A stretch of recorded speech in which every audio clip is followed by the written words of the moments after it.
Welcome to SportsBeat KC, the Kansas City Star's daily sports podcast. It's Wednesday, June 30th. I'm Blair Kirchhoff. The Chiefs have some downtime between the end of mandatory minicamp and the beginning of training camp, but that doesn't stop the conversation. Beat writer Sam McDowell and columnist Vahe Gregorian are here to discuss the Chiefs, and we focus on the defensive end position. Frank Clark has been in the news recently because of legal issues, and we'll see where that goes. But defensive end is a position of attention for the Chiefs heading into next season. Also, during this downtime, we talk about life as an NFL favorite and what it's like to have the opposite of an inferiority complex. A superiority complex? That's the new feeling around here. Okay, let's get started with Vahe and Sam. So at the end of some podcasts, I say it's never not Chiefs season. So here it is, late June, and it's still never not Chiefs season. Training camp starts in 3.5 weeks, approximately, July 23rd, for the players, media a little bit, the practices for the entire team a little bit after that. But there's always something to talk about with the Chiefs, and we're going to do so today with beat writer Sam McDowell, columnist Vahe Gregorian. How you doing, guys? Doing well. Dandy, Blair. Well, if you're dandy, then we are ready to go. First order of business, Chiefs played a little basketball game this past weekend. I saw Chris Jones dunk a couple times. The only thing I can think of was he's going to come down on someone's ankle. Well, I was actually standing next to, I wish I could remember his name, but one of the guys that helps maintain the Boys and Girls Club, and he was scared to death of the rims whenever Chris Jones was pulling himself a pull-up. He did do a couple pull-ups on the dunks. Yeah. I was surprised, not to see maybe some Chiefs front office personnel just to make sure this was not an NBA All-Star game. Like, these guys were into it on defense. There were not, Chris Jones dunked a couple times, but that was it. And those were fast break plays. It wasn't guys like waving people by and letting them get to the lane. Tyrann Mathieu in specific was taking this as seriously. He was arguing calls like he would at an NFL game. He argued for a push-off at one point on offense. Touch foul. Yeah. It looked at the ref like, how did you miss that? So hey, I don't want to be that guy, but let's hit the elephant in the room here. Why? So we all remember Patrick Mahomes playing a little pickup ball and the general manager saying, Yeah. But who's sanctioning this event within the Chiefs? I know they're not all Patrick Mahomes. But First of all, it's a charity event. It's a charity event. For Tyreek Hill's charity. For scholarship. I mean, who's saying okay is what I mean. Who's saying, we're good with this? I don't know if you just don't want to take away money from the kids. Maybe. That's so Vahe. There was a good turnout. I'm trying to think of, make sure I don't miss anybody, but Chris Jones was there, Tyrann Mathieu. Obviously, Tyreek played in the game. It was his event. Anthony Hitchens was there. Marcus Kemp was there. Yeah, Garrett Dieter was there. I feel like I may be missing somebody. Was it 5-on-5 full court? Yeah. Colin Saunders. Colin Saunders was there. Really good athlete. He is, and I told Colin Saunders before the game, I was like, you're kind of my underdog pick in this game. Don't embarrass me. They did. You guys have seen him play in the locker room in 2019 when we had it open. He's not short on confidence. So they had some sort of additional charity investment if they made a 4-pointer, kind of like, a spot at the hash mark, basically. And Colin was the only one to make that, but he was driving the ball to the hoop and not finishing. So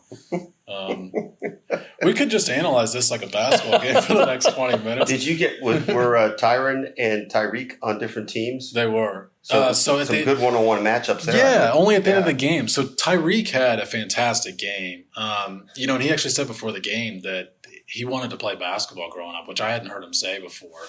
And he said it wasn't until like 11th grade where he decided he wasn't going to be a professional basketball player. He can dribble really well. His quickness stands out on the basketball court more than you would expect. Obviously, it's going to stand out on the football field, but it stands out there as well. And he was shooting. He had the type of shooting form where it surprised me how much he made, but he was making a ton. Now, his team was up by a ton, and then Tyrann Mathieu's group won by 1 point. I'm sitting next to Matt Derrick for Chiefs Digest, and I told him if this goes into overtime, I actually did tell Matt Derrick I was going to punch somebody in the face, and you're the only one sitting next to me. So, but Tyron is incredible defensively. Like, he gets after it on the basketball court defensively. Has an okay shot, but at the end of the game, he had not been guarding Tyreek Hill the entire game. At the end of the game, I pointed this out to Matt, actually. He tapped the guy guarding Tyreek on the shoulder and said, "I got him." So it was like, I like that. I kind of like that. Like, all right, like we're gonna find a way to win this game. So defense is in his blood, I guess, no matter the sport. Yeah. Right? Yeah. And he actually somebody tried a fast break pass and he intercepted it more like on an NFL field, and he gave him a finger wag, like, and it was just like this guy while dribbling. Yeah, I could see Tyrann Mathieu being the type of guy in maybe Little League that you were best friends with, but God, you hated him when you were playing against him and something. Absolutely. You're talking about Tyreek Hill as a basketball as an option. You know, I just got finished watching the U.S. Olympic track and field trials and watching the 200, the 100, and thinking, how cool would it have been to see him? Yeah, awesome. Especially after seeing Metcalf do it this year. Yep. Was it the step before, right? Right, the qualifying. Yeah. Seeing Tyreek do that, I think, would have been really cool. I think we all wonder, like, where he would stack up against guys like that. And beyond that, you always have wondered the inverse of it. How would those guys look in, like, an NFL uniform or something? Sure. And seeing some of those guys outrun Tyreek Hill would let you know what they would look like in another arena. As far as I know, we've not seen a recorded 200 time from Tyreek Hill since he came to the Chiefs, right? But I remember this number standing out, that his 2012 high school 200 would have finished sixth in the London Olympics. Wow. In 2012. Wasn't Marquise Goodwin the sprinter / wide receiver Olympic? I want to say that he was in the 2012 Summer Olympics. And, of course, he's the Bears wide receiver. So it's happened. I mean, I mean, you and I remember Bob a long Hayes, time, Bob Hayes, who the world's fastest human. Who got inside out, though, right? At least as I recall the sequence, didn't the Cowboys draft him after he won the 100 in Mexico City? Before that. I think it was Tokyo in 64. So it happened. Yeah, I've always been curious about Tyreek Hill and that. How strong his desire is when he sees events like this. And, I could do that, or I would win that. You think we'll see some tweeting from him during the 200 and maybe even 100 Olympics in the Olympics? Maybe. We saw that from DK whenever DK Metcalf was running, the Tyreek Hill was commented on it. And I will say, like, he's at the age to where, like, I felt like if he was going to do it, this would have been the year to do it. So what is his age all of a sudden, Tyreek? Like 27, 28? 5 years out of college, right? Yes. As I scramble to look it up quickly. Yeah, sorry. No, it's good. We should know this. He's 27. Turned 27 in March. Yeah. Beyond Olympic sprinting years, I would think. I guess we've seen some guys on into their early 30s, and what's kind of interesting about this, right, since we're doing this in 2021, and theoretically there'll be another one in 3 years. Yeah, true. Mm-hmm. Maybe. I can't anticipate Tyreek Hill getting faster than what he is right now. Yeah. This may have been the year to do it. It felt like if he was going to do it, this would have been it. Yeah. He had the popularity that he didn't have maybe after his I guess it would have been 5 years ago, right? Because of the delay. So this would have been the year he could have capitalized on some sponsorships and things like that. And also, I mean, he's still in his prime. He doesn't lose. I've never seen him lose any challenge match, right, with teammates or anybody. Yeah. McCole Hardman, it doesn't matter who. Yeah. I mean, he doesn't lose those. No, he doesn't. I know I've talked about this before, but I feel the need to say this now. Like, I once asked him something about his speed, and he felt the need to look at me in the press conference and say, I'm pretty sure you were pretty fast back in the day. And I remember thinking, I don't think you think that at all.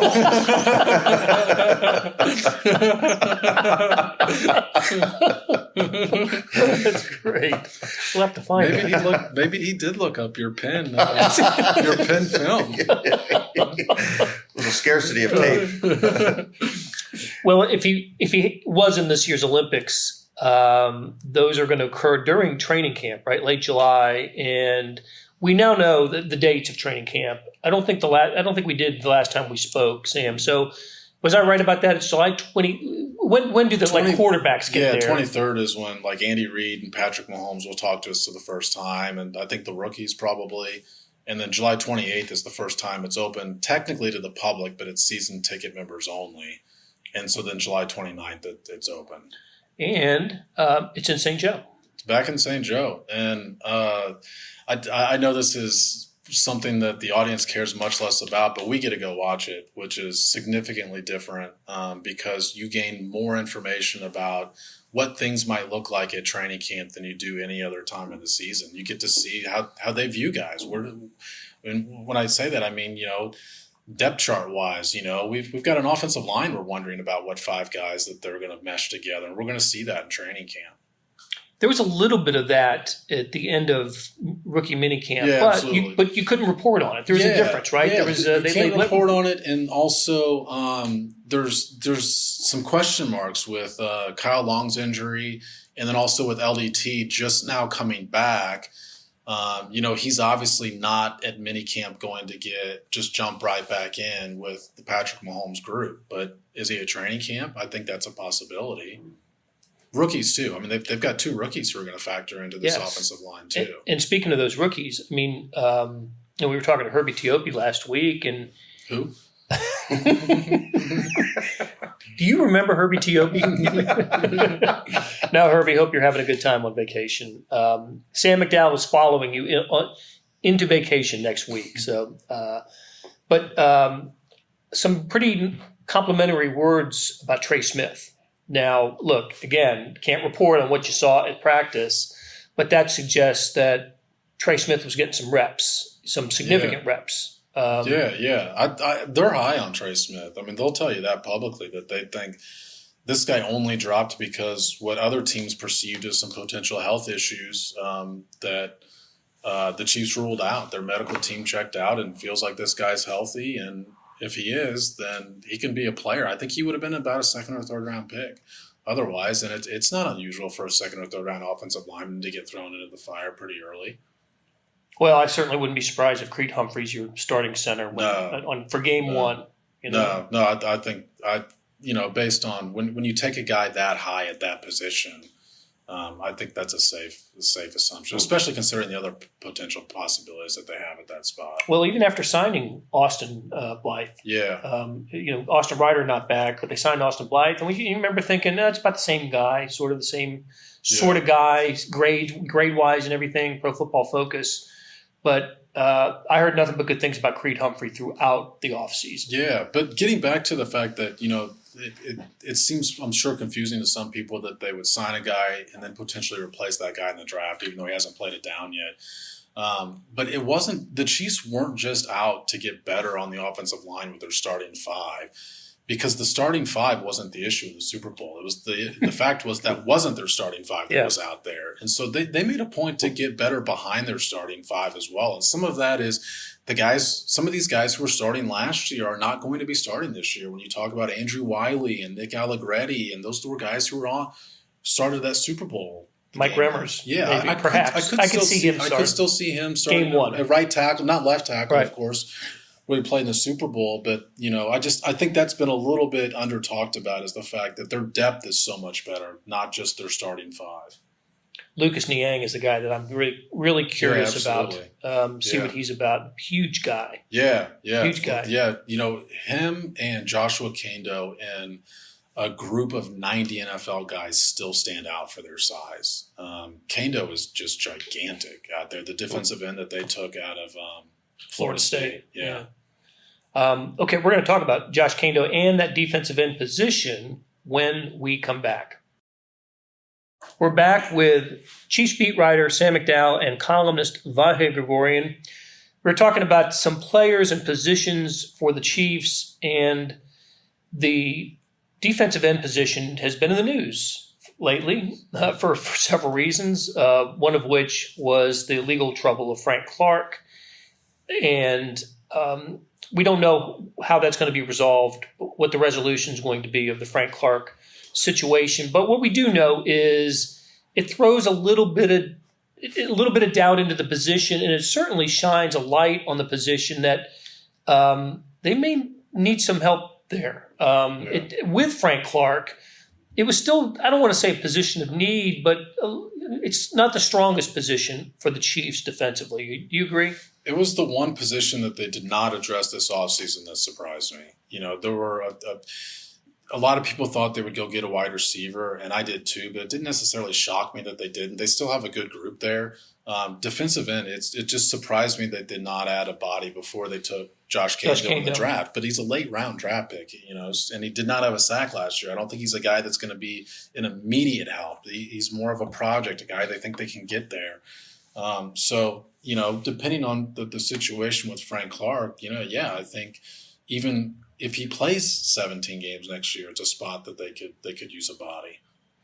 So we're looking at, in terms of depth at that position, Mike Dana perhaps starting on one side, Tim Ward behind him, Frank Clark, Taco Charlton, Damone Harris, and Kendo as your depth. Well, Chris Jones is going to play defensive. And we think Chris Jones is going to move outside. That's pretty significant. Yeah, and I did talk to him at the charity basketball game actually about playing defensive end, and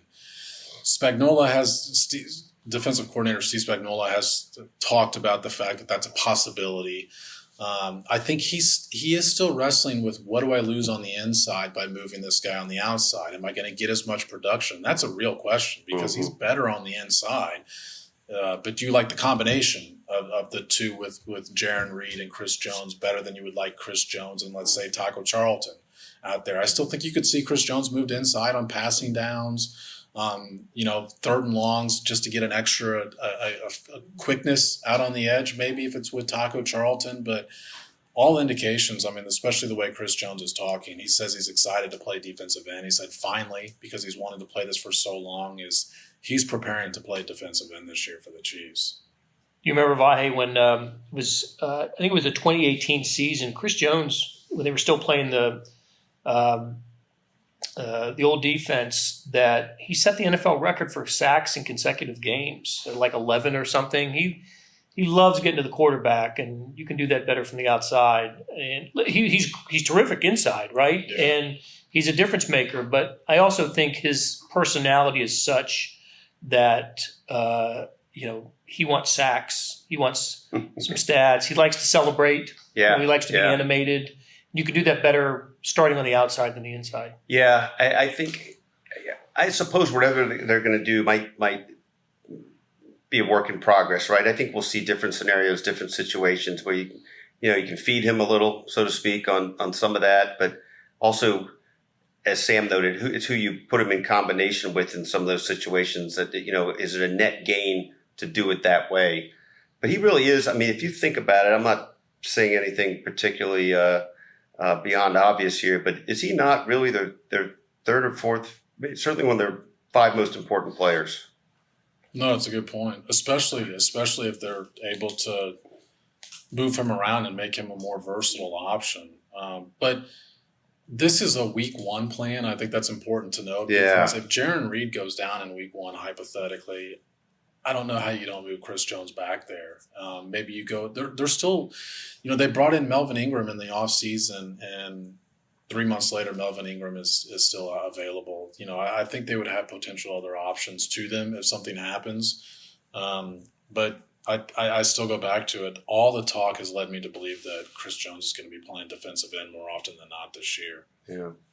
But I agree with your thought, Vahe. I think Chris Jones they consider their one of their core, guys for a championship window of opportunity here, along with Tyrann Mathieu, and we all think that contract's going to happen for him before training camp starts, because that's just been the Chiefs' MO, right? Yeah. At least last year they took care of Mahomes and Jones before training camp. But between Chris Jones, Tyrann Mathieu, Mahomes, Ty Hill, and Travis Kelce, am I missing somebody here for just the core? Well, Frank Clark's paid like that group. He is, and he's made both Pro Bowls in both of his seasons with the Chiefs. Now you can argue whether he deserved them or not. He's had 14 sacks total in 2 years, but I guess he has to be included in that.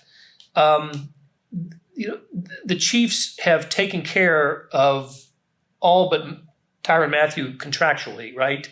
And we think they're gonna do that with Mathieu. So that's the group. That's the core group of Chiefs. I don't think that in 10 years of that group, Patrick Mahomes would be the only one left. But the window of opportunity for the Chiefs right now includes that core group of players. Mm-hmm. And as long as that group is with the Chiefs, then you fill the rest of the starting lineup with guys that make sense financially, that you've hopefully developed in the draft. You've made a couple of shrewd trades. And I think it's good enough for the Chiefs to feel like they are, they're again a Super Bowl contender. And from a Las Vegas standpoint, not a Las Vegas Raiders, but a Las Vegas bookmaking standpoint, they are the favorite. Yeah, they're projected to win more than any other team this year. So as long as you've got 15 back there, you're going to be a contender. And I know that a lot of people, and they frankly they should, and the Chiefs front office should as well, view what's going on in Green Bay as a warning that just because you have the quarterback doesn't mean everything else falls into place. You still have to make shrewd investments elsewhere on your roster, and that's going to come into play more starting next year and then the year after when Mahomes' contract kicks into the upper 40s, that they are going to have to be better. When you want to keep that core in place, you're either going to have to make a decision not to keep one of those guys, which is something that we've all talked about, or you're going to have to be really good in the draft. I think about Mahomes now. Last year, the previous year, after the Chiefs won the Super Bowl, you're counting championships, by maybe both hands, right? Yeah. And he's chasing Tom Brady. Well, he's still at one, and you've alluded to the Packers and what they're going through with Aaron Rodgers now. But I also think of Drew Brees just announced his retirement and had a magnificent career with one Super Bowl victory. Yeah. Russell Wilson's had a tremendous career and is one of the game's top quarterbacks, has won one Super Bowl. Yeah.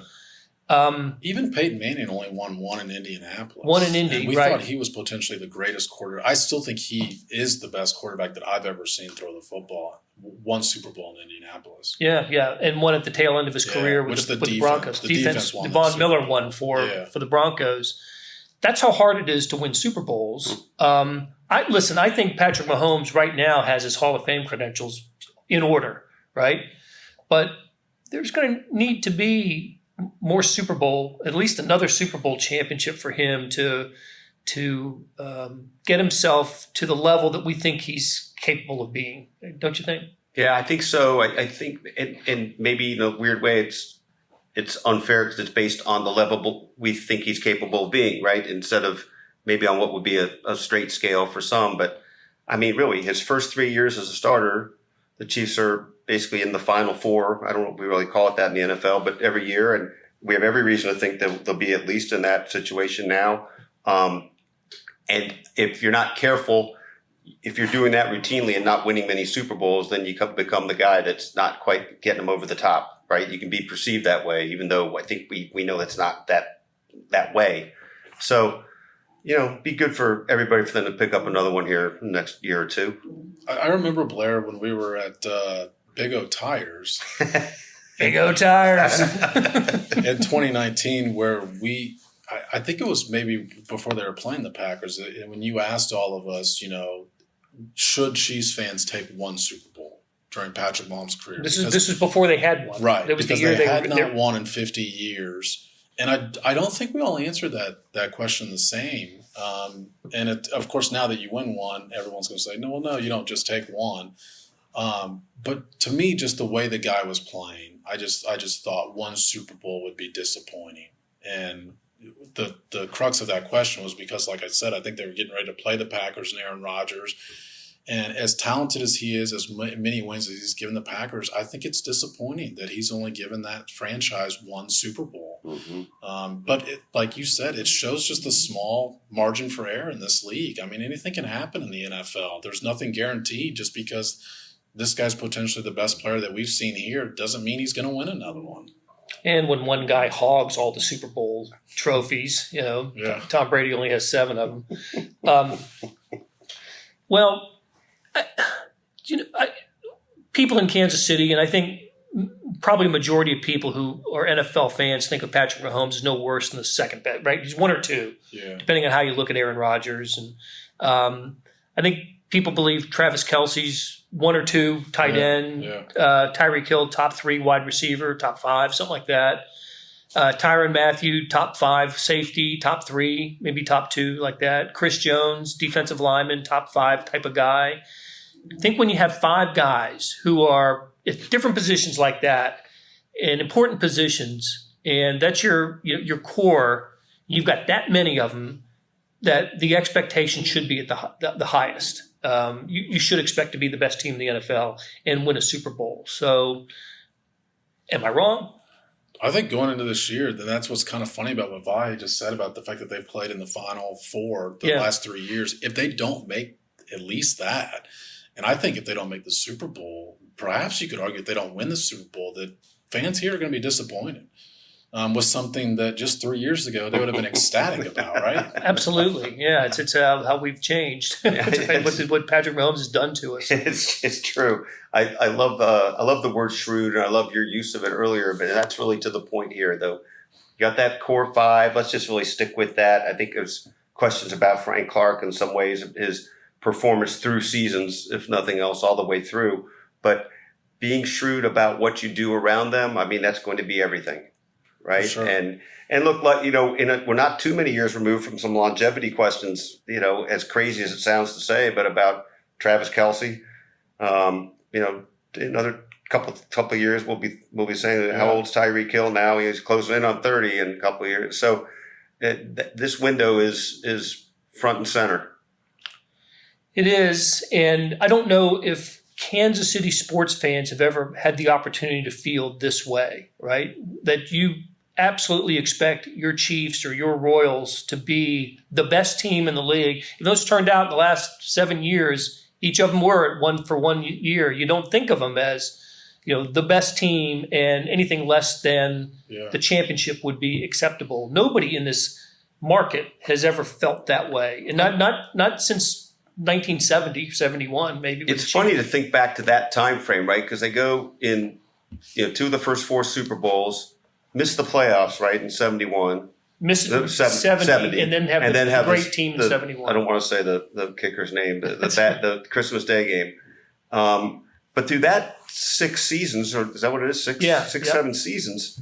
I don't know what the Chief fan felt like going into 67, 68, and 70. Like, did they feel like the Chiefs fan probably does today? Like, maybe, but I think maybe the merger of the AFL and the NFL may have changed the way people felt, because the AFL always had an inferiority complex. But maybe that's the only other time in Chiefs history. I'm sure there were some times in the 70s that the Royals felt like they had the best team, but they were always chasing, right? They were chasing the Yankees in the other division, and finally broke through in '85. And even then, they didn't have the best record in baseball. So it's just maybe it's a little small market inferiority complex that we have here. We're not used to having the superiority complex. And that's what the Chiefs have. This is another podcast probably for another time, but are we getting close to, if they get to another Final Four or another Super Bowl, I mean, are they becoming a hated team around the country? I don't think they're that yet, right? But I don't think so. Does that start to happen where you're just that good? I think it's possible. I mean, that all stems from just people getting tired of the same old thing, right? Yeah. I don't think Brady's personality has done him a lot of favors with that. That Mahomes has such a contrasting personality to Tom Brady that he's a hard guy to hate. We're around him every day, and we appreciate the way he treats us, even though he's got the status he does. So he's really hard for us to hate. But I think publicly he's a hard guy to hate as well. And he's always going to be the face of this franchise. And what I can't remember is how Brady was, perceived nationally in the earlier days for him. But I will say, like, this is just a small sample set, but every time I travel or I'm among friends, typically in the Northeast, Philadelphia or New York, you wouldn't believe how many people just love watching Patrick Mahomes and think he's a great guy. I get that too. Exactly. Is he overexposed commercial-wise, State Farm and other? Get it while you can. But to the point of resentment, it's funny you say that because we were watching some of the gymnastics trials the other day. I mean, and wall-to-wall Simone Biles, and I could tell just in the room I was watching with friends, it was like, okay, she's great. We love her, but she's calling herself the GOAT. This is getting a little old, and I did wonder if there's a little bit of Mahomes syndrome kind of close to that, but I don't feel like that's happened yet with Patrick. I feel like I think you laid this out when we were first seeing the big marketing blitz of him here. Like in this region, nobody's going to get tired of that. But as you get the concentric circles outward, the farther and farther away you get, it's going to be like, but then he went ahead and won one, right? So that was part of the key too. Like, better win one. Yeah, that's right. Be that way. I also think the fact that he is bought into the Kansas City Royals, his girlfriend, mother of his child, is a part owner of KC NWSL. He really has ingratiated himself in the community. I think that's important. Wait till he seals it by bringing the NBA team here. He'll do that so he can get the courtside seats. That's the reason he wants it. So. All right. Hey, great conversation, Sam. Vahe, appreciate it. Thanks, Blair. That'll do it for today. Thanks to our SportsBeat KC production staff of Derek Donovan, Beth Welsh, Monty Davis, Jeff Rosen, Chris Fickett, and Savannah Smith. Big thanks to Vahe Gregorian and Sam McDowell for stopping by and talking Chiefs. Links to their stories can be found in the show notes and on kansascity.com. Hey, got another deal for you. You can subscribe to Sports Pass for 99 cents a month. That's right, 99 pennies a month. Sports Pass is the online version of the Star Sports section. You get all the stories that appear in the print editions of the Star, plus additional stories that appear only on the website, and they appear first on kansascity.com. After 3 months, it auto-renews at $5.99 a month unless you cancel. Here's how you get it.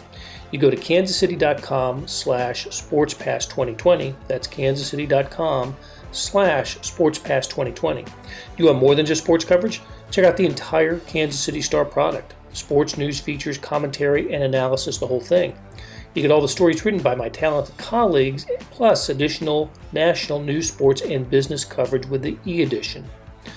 The details for all of these deals can be found at account.kansascity.com/subscribe. And if you're having trouble hunting down any of those offers, you send me an email, bkirkhoff@kcstar.com, and I will get you to the right place. So whether it's the Sports Pass or the full subscription, you're getting and supporting the best sports and news coverage in Kansas City and helping us produce programs like SportsBeat KC. Thanks for listening, and we'll be back on Thursday with another episode.